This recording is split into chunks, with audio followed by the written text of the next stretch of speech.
Bonjour et bienvenue au Rendez-vous économique, l'émission qui donne la parole aux entrepreneurs et aux porteurs de projets. Nous sommes aujourd'hui chez J'ai un bureau à La Roche-sur-Yon et l'émission se déroule sur le thème du développement personnel du dirigeant. Pour en débattre, aujourd'hui j'ai invité Delphine Guilloux. Donc moi je suis écrivain public et biographe. Ça fait 9 ans que je travaille avec les particuliers et les professionnels pour les aider à mettre en mots leurs émotions, qui ils sont, leur histoire, leurs valeurs. Et souvent, dans le cadre de cette thématique précise du développement personnel du dirigeant, je vais pouvoir avoir un impact léger, certes quand même, sur comment le dirigeant se sent lorsqu'il a repris l'entreprise que son père avait dirigée, que son grand-père avait dirigée, voire que son arrière-grand-père a fondée.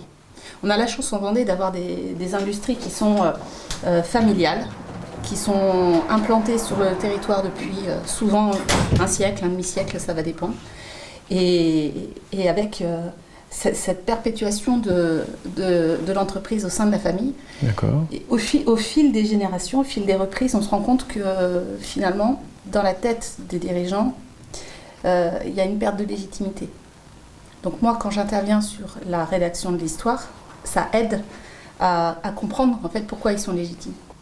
Ça c'était intéressant, mais surtout le simple fait de parler de son histoire à quelqu'un d'autre lui permet d'avoir du recul sur son expérience, son passé, et de le voir autrement. Et peut-être, est-ce que toi tu l'amènes à changer d'angle ou pas ? Non, c'est pas mon métier. C'est pas ton métier. Non, c'est pas mon métier, puis je veux pas faire n'importe quoi, je suis pas formée pour ça. D'accord. Donc mon métier c'est d'écrire. Donc en fait, je suis en ce moment en train de suivre une formation, d'ailleurs prise en charge en partie par mon organisme de formation, sur la différence entre charge mentale et stress, pour comprendre quels sont les leviers d'action pour justement désamorcer les situations de tension. D'accord, ah oui, ça c'est intéressant. Et c'est indispensable.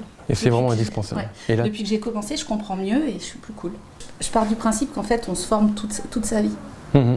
Et le développement personnel en fait partie. Donc on commence quand on est prêt, et puis quand on est plus, quand on peut plus avancer parce qu'il y a un blocage, parce que c'est plus le moment, on arrête, puis on reprend. Il y a 2 ans, j'ai été accompagnée en tant que dirigeante par un coach de dirigeant qui m'a aidé à changer la posture, à revoir des choses. Là aussi, ça a été très porteur. J'imagine. Et là, je passe sur encore autre chose. Aujourd'hui, où est-ce qu'on te retrouve sur Internet ?